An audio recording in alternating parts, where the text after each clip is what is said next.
الرحمن الرحيم الملك القدوس السلام المؤمن المهيمن العزيز الجبار المتكبر الخالق الباري المصور الغفار القهار الوهاب الرزاق الفتاح العليم القابض البسيط الخافض سبحان الله والحمد لله ولا إله إلا الله. Salam alaikum aux frères et aux sœurs qui me rejoignent sur la vidéo, shalom à nos amis hébreux et que la paix soit sur nos amis chrétiens et athées. Donc, pour cette quatrième vidéo sur le djihad militaire, nous allons revenir un peu, faire une sorte de conclusion des précédentes vidéos. Donc alors, pourquoi aujourd'hui tout le monde crie au djihad militaire? Donc déjà, il faut savoir que si on vous dit qu'un ennemi vient chez vous pour vous tuer, qu'il est impitoyable, et que lui il cherche justement à mourir en vous tuant et en mourant en combat pour aller au paradis, vous allez vous dire, bon, lui c'est un gros dingue, sans raisonnement, et il faut que je le détruise avant qu'il me détruise. Bon, c'est un peu le raisonnement de... Vous voyez un peu les nazis avec les juifs, ce qu'ils disaient, et vous voyez aussi un peu aussi les combats entre les Américains et les Japonais. C'est toujours des caricatures pour justement dire que l'autre c'est un monstre et que vous êtes les gentils. Donc là en fait c'est le même délire qui est fait depuis un certain temps, je dirais peut-être à peu près 30 ans, 30-40 ans. Donc en fait on remplace un ennemi par un autre à chaque fois. C'est vrai que dans l'islam il y a un hadith qui parle que le paradis est à l'ombre de l'épée. Pourquoi en fait ce hadith? Ben, ça revient aux vidéos précédentes que j'ai faites. C'est parce que le musulman défend en fait sa terre et son peuple en gros, et qui subit la mort en fait. Donc le mec il n'a pas vraiment voulu mourir, mais comme la guerre s'est un peu imposée à lui, il est parti se battre et il est mort au combat. Donc lui c'est un martyr parce qu'il a subi la mort, il n'a pas demandé. Il faut savoir que une femme du prophète justement avait dit au prophète, ça lui avait dit ben, un tel est mort en martyr, en parlant d'un individu. Et le prophète, alors qu'il était en plein combat contre les polythéistes, c'était un vrai combat d'époque, hein, et le prophète a dit non, on ne peut pas dire qu'un tel est martyr parce que nous ne savons pas pourquoi il est mort. Nous ne savons pas ses intentions. Donc, ça se trouve, le mec, bon, il voulait se suicider, il n'a rien trouvé de mieux qu'aller au combat. Ça se trouve, il venait se battre pour le butin. Ça se trouve, il venait se battre pour faire montrer qu'il était courageux. Donc il était venu. Donc alors, on ne peut pas dire un tel. C'est Dieu qui sait les cœurs et qui va juger les gens. Donc c'est juste pour rebondir sur ça, pour vous dire que dès que vous entendez quelqu'un qui, justement l'information, les médias généralement, qui vous disent ah ben il est mort en martyr, vous pouvez vous dire déjà que c'est une connerie. Parce que même nous musulmans, nous ne pouvons pas dire d'un autre musulman qu'il est mort en martyr.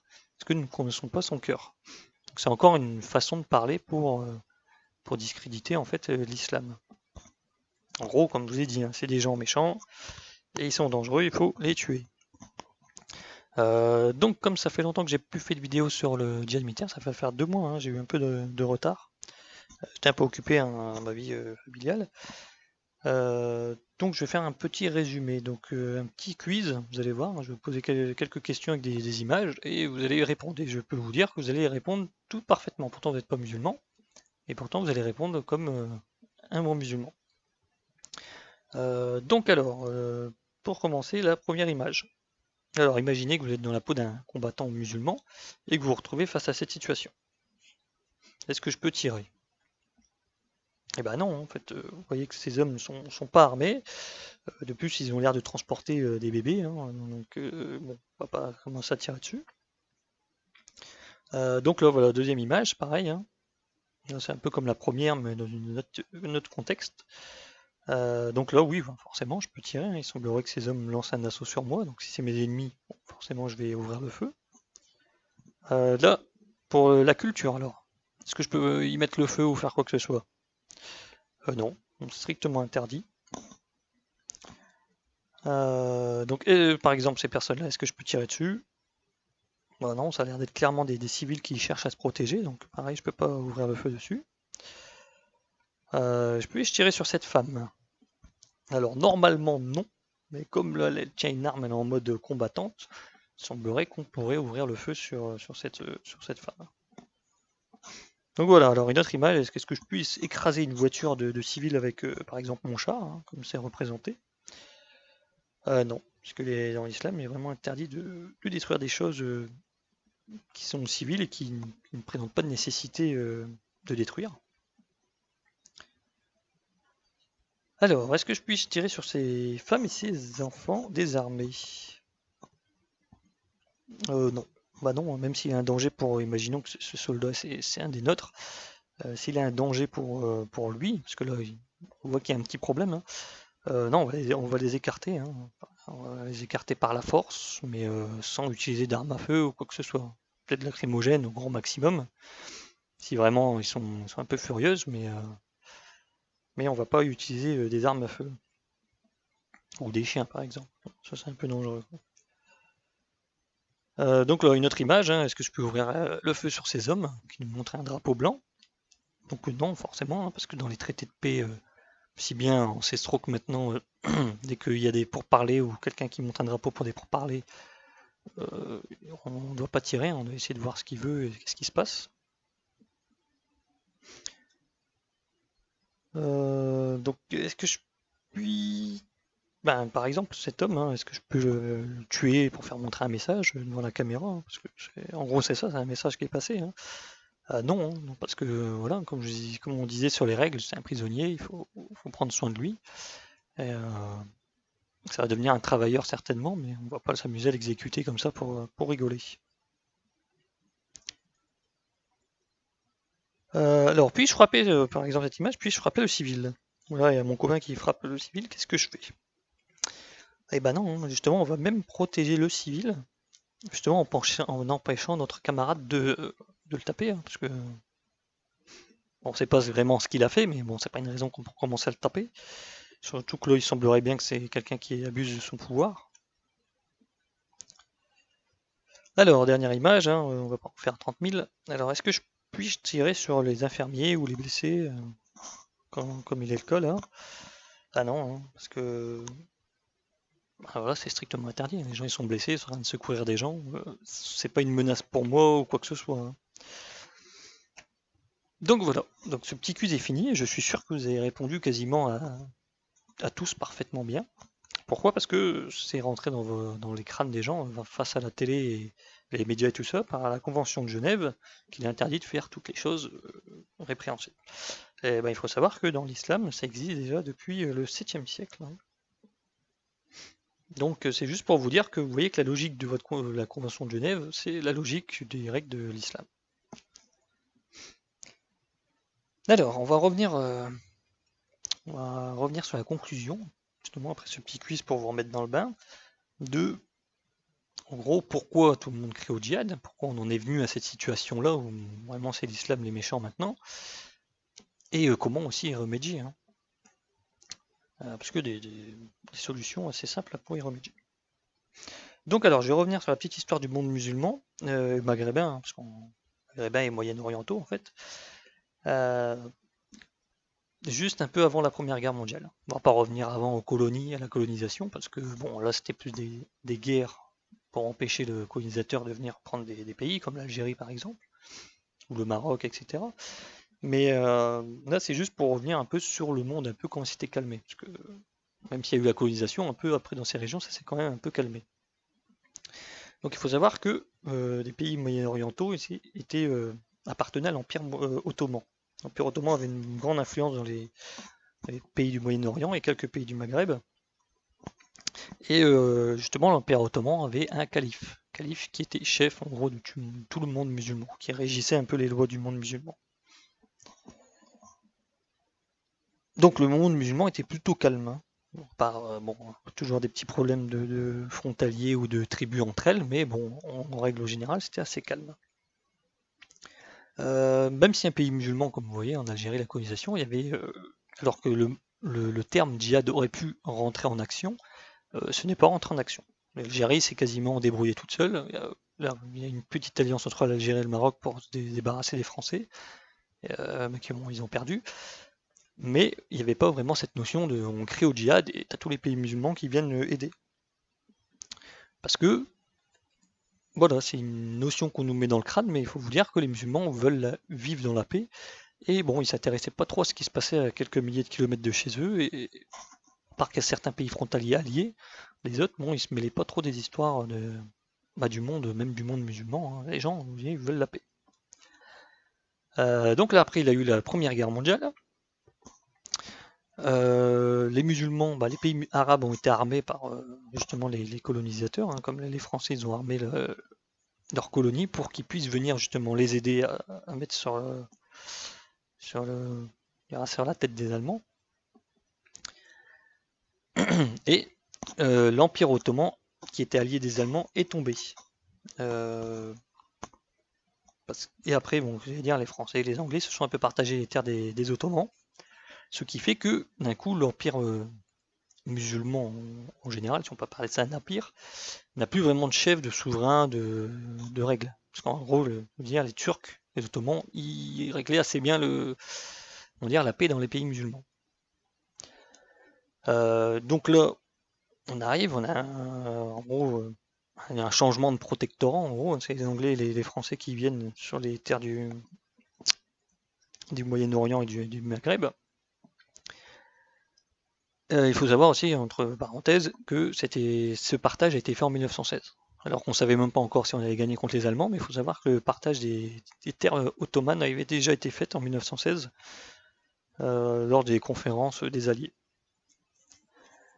Le monde musulman reste encore stable, on dira, hein, mais après survient la Seconde Guerre mondiale.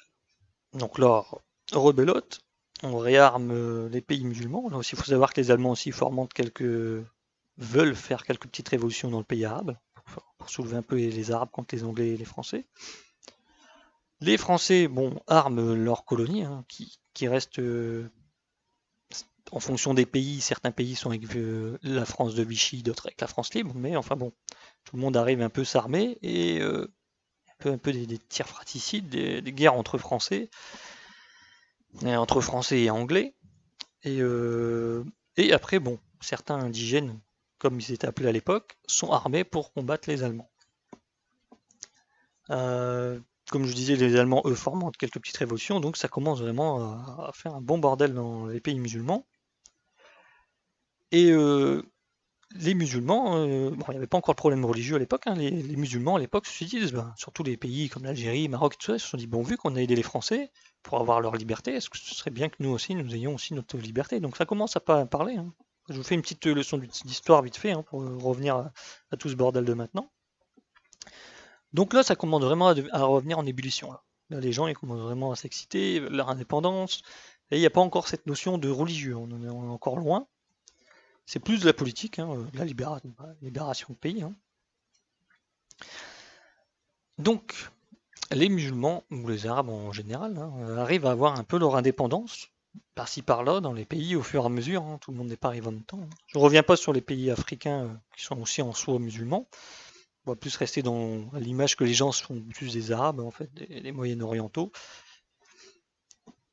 Donc, ils arrivent à se libérer, et qui on met au pouvoir, hein, généralement, au pouvoir, c'est un pantin. Faut jamais croire que le mec qui est au pouvoir, qui est venu, c'est un mec qui est là, qui a libéré les peuples et qui va faire bon, c'est un pantin, hein, comme tous les autres. Et ce pantin, il est là pourquoi? Lui, en fait, c'est pour durcir, hein. Alors, c'est bon, on nous a fait chier qu'ils ont réussi à se libérer, on va leur faire croire que c'est bon, mais on va mettre un mec au pouvoir qui a la poigne et qui va régler ça dans le sang si vraiment les mecs ils commencent à gueuler, hein, pour justement qu'ils puissent nous vendre des produits qui était intéressant dans les colonies à l'époque, à des prix avantageux. Il ne faudrait pas non plus que ça devienne trop cher. Donc là, il y a une grande injustice. Donc là, les gens, ils le ressentent. Hein. Là, les groupes religieux commencent à reprendre le dessus sur les pays, hein, pour dire en gros, voilà, la religion a la solution du problème. Donc il y a beaucoup de gens qui commencent à suivre les religieux, qui commencent à avoir des groupes un peu structurés, on dira, par rapport aux autres groupes qui étaient un peu disparates. Et, et après, il faut savoir aussi que maintenant, à cette époque, près de la Deuxième Guerre mondiale, les soviétiques sont les méchants. Il faut savoir que les soviétiques aussi essayent de fomenter quelques révoltes dans les pays arabes, tenues par les alliés. Et les alliés fomentent quelques petites révoltes dans les pays tenus par les soviétiques. Donc on en revient au même problème que pendant les guerres mondiales. Donc l'exemple de l'Afghanistan avec Ben Laden. Ben Laden qui était un agent d'après les dernières données de la CIA. Et en Irak, avec Saddam Hussein, qui était aussi un agent du système. On ne sait pas si c'était du MI6, on ne sait pas de quel bord il était, mais enfin bon, même si c'est les Anglais qui l'auraient peut-être propulsé au pouvoir, lui il était plus pro-soviétique. Bon. Donc là, les pays musulmans commencent vraiment à bouillir. Là, les gens, je sais pas, les stratèges ou quoi, ils sentent très bien que ça va partir en n'importe quoi. Là, tout le monde va bouillir. Et encore, j'en viens même pas avec l'histoire d'Israël et les colonisations, qui là aussi, les gens ont ressenti une injustice parce que les Israéliens ont un peu abusé sur les Palestiniens, et les Arabes, ils n'ont pas été trop contents, et les autres pays, bon, ils s'en foutaient un peu. Donc là, ils ont vu une grosse injustice dans ces pays-là. Donc là, ça fermente bien, ça fait une bonne grosse marmite de bons gros mélanges qui commence à bien bouillir. Et après, on commence à avoir c'est plus vraiment de la politique, on commence à avoir des contextes religieux avec des prises d'otages dans les attentats. Vous allez voir la révolution iranienne et tout, c'est bien vraiment religieux. Et vraiment, les revendications politiques commencent vraiment à disparaître. Hein. Les revendications sont un peu plus religieuses. Donc, là, vous avez un bon gros mélange de quelque chose qui va exploser. Et après, vous avez aussi, qui vient rendre en compte, hein, je vous dis, là, c'est vraiment un résumé. Hein. Si les gens me disent, ah, t'as oublié ça, c'est vraiment un résumé. Donc après, vous avez la première guerre du Golfe. Donc là, on fait un grand temps, on arrive dans les années 90. Savoir que Saddam Hussein s'arrangeait que tout le monde soit au pouvoir parce qu'il se battait contre l'Iran. Donc tant que l'Iran et l'Irak ils se battent ensemble, ils font pas autre chose. Hein. Et en plus, ça permet aussi aux vendeurs d'armes de vendre des armes aux deux pays. Comme par exemple, la France a vendu énormément d'armes en Irak, ça c'est sûr et certain. Et l'Iran. C'est un peu moins sûr, mais il semblerait que les vendeurs d'armes français ont vendu aux deux. Un peu comme tout le monde. Et donc là, Saddam Hussein, il commence à déranger un petit peu. Hein. Il commence à vouloir un peu prendre ses aises et il commence à avoir une bonne armée en plus. Il décide d'attaquer le Koweït, que les Américains laissent faire en fait. Ils lui ont donné le feu vert, donc il attaque le Koweït, mais il tombe dans un piège et il se prend une coalition d'à peu près une trentaine de pays, ça doit être 33, 35, bon. Je sais pas vraiment qui a vraiment fait quoi, mais il y a une coalition de 30 pays qui se met sur sa tête. Il l'écrase en quelques semaines, en même pas une semaine, hein, il est écrasé son armée. Et après on arrive, notre règle c'est donne ton pétrole et on te donne à manger et des médicaments. Et on te fait un blocus de fou. Donc là, encore une fois, les musulmans des pays arabes commencent à sentir vraiment une grosse injustice. Les Américains deviennent le Satan noir. C'était déjà une lancée par les Iraniens, mais bon, les Irakiens aussi ils sentent l'arnaque en fait. Hein. Ils pensaient que les Américains venaient les aider, mais en fait non. Et en plus, ils sont encore plus malheureux qu'avant. Parce qu'il faut savoir que déjà, sous Saddam Hussein, ils n'étaient pas au top, mais ça allait. Mais quand depuis que les Américains ils ont balancé des bombes, là, c'est vraiment, ils souffrent complètement de la faim. Hein. Ils ont vraiment moins de choses. Donc, comme je dis, tous les gens commencent vraiment à sentir le problème. En plus, Saddam Hussein est laissé au pouvoir. Parce que bon, il tient encore c'est un des seuls qui tient vraiment la zone dans ses mains, quoi.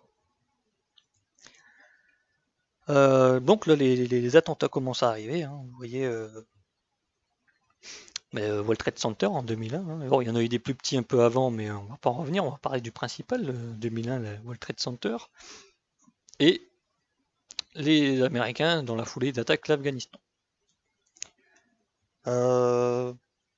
Bon, l'Afghanistan, on a un peu désigné assez vite l'Afghanistan. Il faut vous dire que l'Afghanistan, ça arrange pas mal de monde parce que c'est un beau gâteau que tout le monde se partage. Et nous n'étions pas là-bas non plus pour protéger la femme comme on nous a dit, hein. C'est vraiment... ouais, ils sont là-bas parce que déjà il fallait faire passer un pipeline de gaz qui passait au milieu de l'Afghanistan. C'était moins cher parce que déjà à gauche, c'était l'Irak, l'Iran. C'était impossible de négocier avec eux pour que le pipeline passe par là. De l'autre côté, ça faisait un peu trop long et beaucoup de pays à passer. Le plus simple, c'était tout droit l'Afghanistan au milieu. Et ben, moi, les talibans, ils voulaient pas que ça s'installe chez eux. Donc, ça a arrangé grand monde aussi que les talibans ne soient pas là.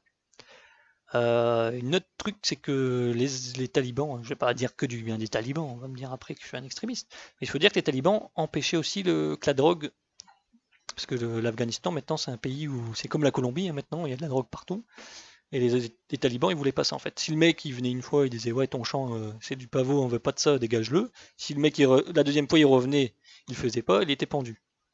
Bon c'est un peu radical comme règle, mais enfin bon, c'était le régime taliban, hein. Donc, depuis que les talibans ils ont été foutus dehors par les Afghans, ça a fait une région très instable, hein. Vous voyez, les combattants maintenant ça part un peu partout. Et pareil, le marché de la drogue a explosé dans ces zones-là, hein. Et je vous le donne en mille, la situation de la femme n'a pas changé du tout. Et il faut dire aussi que l'Afghanistan avait beaucoup de mines de fer, d'uranium, de cuivre et des grandes réserves d'eau naturelle, hein, parce que l'eau va commencer à devenir importante pour tout le monde. Et bon, bah, c'est un beau pays qu'on n'exploitait pas et que maintenant qu'on peut exploiter. Il faut savoir que maintenant, même si le calme n'est pas revenu dans les régions, toutes ces mines sont bien exploitées, malheureusement pas par les Afghans. Donc sur l'Afghanistan, bah, il faut savoir aussi que les talibans, avant les talibans, en fait, les Afghans, ils avaient une tradition. Ils pouvaient faire du sexe avec des jeunes garçons. Ils aimaient bien les habiller en filles, les faire danser, et après ils avaient des relations avec des hommes, voire plusieurs. Ça aussi, les talibans, ils sont arrivés, ils ont dit Niet, on arrête ces conneries, c'est interdit. Et comme les talibans, ils sont partis, c'est revenu, comment dire, à l'ordre du jour, en fait. Donc en fait, on a été là-bas, on n'a même pas amélioré la condition des femmes, mais au pire, en plus, on a rendu, en gros, maintenant que c'est les petits garçons aussi qui sont en danger. Il n'y a plus que les femmes, maintenant c'est les garçons aussi. Donc, j'ai rien contre mettre le régime taliban, hein, qui était un peu dans l'extrême, hors d'état de nuire, mais il aurait fallu derrière faire une politique qui tienne la route. Donc comme la politique, quand ils sont venus, ça n'a pas tenu la route, le pays, ça n'a pas tenu la route non plus, hein. Il faut savoir qu'il y a toujours la guerre, des bombes, beaucoup de tribus entre eux, ils se battent. Pour la drogue, justement, maintenant, les chefs locaux sont devenus les chefs de guerre, et ils se battent pour la drogue, en fait. Donc ça fait que ça. Donc voilà pour l'Afghanistan. On va revenir maintenant en 2003 avec la nouvelle guerre du Golfe, parce que c'est pas encore assez le bordel dans la région, il faut en rajouter une petite couche. Donc là, bien heureux à nous, c'est que Chirac, qui aime aussi la culture arabe et qui pas trop va en guerre, qui a compris un peu le truc, parce qu'il faut se dire que la première guerre du Golfe, on a suivi, mais on a reçu que quelques miettes des Américains. On avait plus de l'Irak quand c'était Saddam Hussein au pouvoir que quand les Américains ont commencé à leur nez. Donc là, les Français, ils s'est dit on s'est fait avoir une fois, on va pas se faire avoir deux fois. Donc on les suit pas dans la guerre, ce qui est très bien. Et on prend prétexte de Saddam Hussein qui fait des bombes et qui est allié des talibans alors que c'est faux, et qui nous fait des bombes de destruction massive, des armes de destruction massive qui sont là aussi faux, et on prend ça pour prétexte, et on l'attaque. En fait, une des raisons probables que Saddam Hussein s'est fait attaquer, en fait, c'est parce que ce fou, il voulait attaquer Israël, et il commençait à vouloir faire une vingtaine de divisions d'infanterie, d'hommes, femmes mélangés, hein. Lui, il voulait juste de la masse. Et il s'est dit, on va attaquer Israël. Pourquoi? Bon, on sait pas trop, mais enfin bon, il semblerait que Israël, comme il était là, ça l'énerve un peu. Et il s'est dit, on va être attaqué. Donc, il faut savoir que quand les Américains ont attaqué Saddam Hussein pour la deuxième fois, deuxième guerre du Golfe, il avait déjà créé à peu près 7 divisions. À peu près, hein. Je sais pas trop le chiffre, mais bon, il y en avait un peu moins de 10. Il avait déjà créé un peu moins de 10 divisions de civils qui pouvaient s'armer et se combattre. Il faut savoir que ces civils qui savaient se battre sont, après la guerre du Golfe, dans la nature. Donc ça fait pas mal déjà de combattants pour le futur Daesh, par exemple. Et aussi, il faut savoir que les généraux de Saddam Hussein l'ont trahi. Donc ils ont donné l'ordre à leurs soldats de ne pas se battre en fait. Hein. Parce qu'il n'y a pas vraiment eu de combat pendant la deuxième guerre du Golfe. Parce que les généraux ont foutu Saddam Hussein en gros dehors, sans le mettre dehors, mais en aidant les Américains à rentrer. Ce qui fait aussi que ces militaires qui avaient une solde et des armes se sont retrouvés d'un coup civils et sans solde. Donc ça donne aussi un potentiel pour Daesh. Sachant que je rappelle, j'avais déjà dit dans une précédente vidéo, Daesh paye ses soldats 10 000 euros par mois. Donc ça peut accueillir pas mal de mercenaires, sans compter les gens qui sont déjà militaires dans le pays. Vous crevez de faim, et il y a un régime qui vient en disant tiens on te paye 10 000 euros, il n'y a pas grand monde qui va dire non parce que sa famille a faim. Donc ils vont le suivre. En sachant que les Américains, quand ils ont pris le pouvoir en Irak, ça a été le bordel total. Les chiites, les sunnites se sont mis sur la tête. Les Américains, ils n'ont pas trop réglé la situation de la sécurité. Il y avait des viols toutes les nuits, ça finissait en viol et en tuerie, des combats dans toutes les rues. Les Américains ne sortaient pas de leur base parce que la nuit, c'était la folie dans les rues. Hein. Les gens, ils ont commencé à s'armer pour justement se défendre contre d'éventuels agresseurs. Et ils ont commencé à créer des milices qui protégeaient les quartiers. Et ces milices ont commencé à faire des chefs, les milices ont commencé à se regrouper avec d'autres milices pour faire des plus grands quartiers, ce qui faisait une bonne petite armée pour protéger les villes en question, et qui a pu donner aussi pas mal de troupes à Daesh. Donc en fait, comme on en revient, hein, pourquoi tout le monde crie au djihad maintenant? Parce que des gens ont été faire la guerre dans un pays qui n'était pas le leur, et qui n'ont pas prévu de politique pour la suite. Ils ont juste vu leurs intérêts et on s'en fout du peuple. En sachant que même si tous les villes il y a du viol, des meurtres et tout, les raffineries de pétrole sont super bien protégées et continuent à produire leur pétrole. Donc on en est à l'être humain qui trouve que le pétrole est plus important que la vie humaine. Donc là, bon, là, vous avez des Irakiens qui sont bien énervés contre les Américains qui les pensaient libérateurs. Hein. Parce qu'ils y pensaient vraiment, je pense, parce que quand on voit les images de joie qu'ils ont dans la rue, qui font tomber la statue de Saddam Hussein et tout, c'est un peu, là, ça fait penser à la libération 39-45, de la Deuxième Guerre mondiale, et on voit que le peuple est vraiment content, en fait, que ce dictateur est foutu dehors. Eux, ils s'imaginent vraiment avoir une nouvelle vie, que ça va être mieux qu'avant. Malheureusement, ils ont le pire. Et pire, la cible était simple, hein, c'était les Américains. Hein. Donc nous avons une situation bien bordélique en fait. Hein. Les gens ils sont armés, ça commence à créer des milices. Daesh a pu venir se créer sa petite armée et tout, sans que ça pose de problème à personne. Hein, et ça a bien fomenté. Ils ont commencé à prendre des véhicules, des armes, sans que personne ne s'en inquiète. Je pense que les gens ils ont bien dû le voir, mais enfin bon, bref, ça n'avait pas l'air de les intéresser à ce moment-là. Hein. Donc après on a quoi? On a tout ce qui est ce printemps arabe. Hein. Le printemps arabe arrive, ça fomente pas mal aussi d'un peu de. Mais là c'est plus politique, hein, c'est moins religieux, le printemps arabe, mais les religieux vont s'emparer aussi du mouvement pour essayer de prendre le pouvoir eux-mêmes, qui ne serait pas un mal dans certains pays. Et ce qui fait que les frontières sont ouvertes un peu au tout, à n'importe quoi. Hein. Les gens, pareil, Daesh essaye de mettre son nez dans un peu tout. Ça rentre dans partout. Les alliés, après, donc la Kadhafi, bon, les Américains, les Anglais, ils ont foutu dehors la clé des Français. Ce qui a fait aussi fomenter beaucoup de révoltes et d'hommes armés et d'insécurité dans le pays. Les frontières encore ouvertes, Daesh qui commence à passer de l'un et de l'autre des côtés. Vous avez après la Syrie qui rencontre, pareil les alliés qui veulent aider les Syriens, les Russes qui mettent le nez, le pays est complètement instable, des troupes terroristes dans tous les sens qui sont affiliées ou non à Daesh, c'est un bordel total. Donc voilà un peu pour l'histoire un peu du monde musulman. Comme vous pouvez voir que au début c'était plutôt calme et ça se maintenait déjà depuis quelques centaines voire centaines d'années. Et là d'un coup, quand les gens ils ont commencé à se mettre le nez dans les affaires des uns et des autres, ça a commencé à fomenter un gros bordel comme vous pouvez le voir en ce moment. Donc maintenant bon on y est, hein. Il faut que l'ennemi ça soit maintenant les musulmans parce que on va pas dire que c'est nous qui avons foutu le bordel dans les pays arabes, on va dire que c'est les musulmans, c'est plus simple, sachant que Daesh prend la mouvance musulmane pour rassembler un maximum de personnes autour d'eux, comme ça même une personne qui ne connaît pas trop la religion va se dire bon ils ont l'air religieux, en plus ils donnent du fric, que demande le peuple, on va les suivre, bien qu'ils sont complètement dans l'illégalité totale, en faisant n'importe quoi. Donc voilà, donc comme je vous disais, la coalition qui arme les rebelles qui sont armés par les stocks qui traînent, bon, un peu tout le monde. Daesh il continue aussi à vendre son pétrole à des sociétés qui normalement ne devraient pas l'acheter. C'est un gros bordel. Et il faut savoir que maintenant les pays qui tiennent à peu près la région, ça serait l'Iran, je dirais, la Turquie de son côté, en sachant qu'un coup d'État a failli être réussi en Turquie, mais le peuple s'est un peu rebellé et ça s'est bien passé, on dira pour les Turcs. Sinon, ça aurait été le même problème qu'en Irak, hein, ou la Libye. Ça aurait été instable.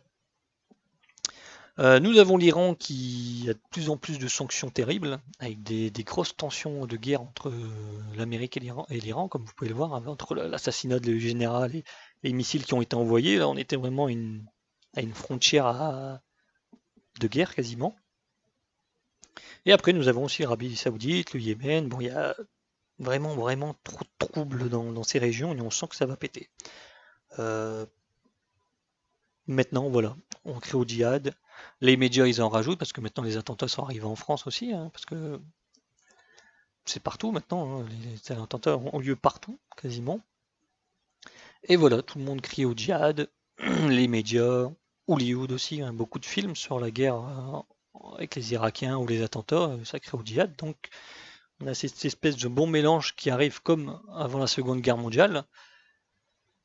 Et voilà, hein, beaucoup de propagande d'un côté, de l'autre aussi, et voilà, hein, tout le monde se sent ennemi les uns des autres, se sent différents des uns des autres. Maintenant, même les musulmans de France sont un peu, on va pas crier, même rien qu'en disant ça, on va dire, ouais, on crée l'islamophobie, ils se sentent marginalisés, mais enfin bon, c'est un peu la réalité, quand on voit toutes les lois qui commencent à arriver, on traite un tel d'islamiste parce qu'il fait ça ou quoi, ou elle a son voile, donc c'est tout de suite islamiste, c'est dangereux, ça devient du n'importe quoi, donc les gens commencent à mélanger tout et n'importe quoi, et on en vient dans cette situation de tout le monde crie au djihad pour tout et n'importe quoi. Un fou va tuer un militaire, on va dire que c'est un djihadiste. Parce qu'il aura crié Allah Akbar. Alors que le mec, tout le monde sait qu'il y a des problèmes psychologiques, que c'est un fou.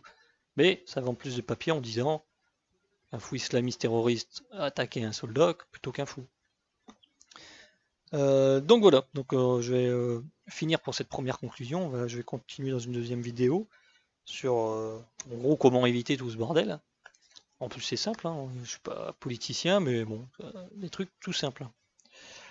Donc voilà, donc j'espère que cette première vidéo vous a remis un peu dans le bain de djihad militaire avant de continuer sur la dernière vidéo, et après on passera à d'autres petits sujets. Allez, que la paix soit sur vous tous.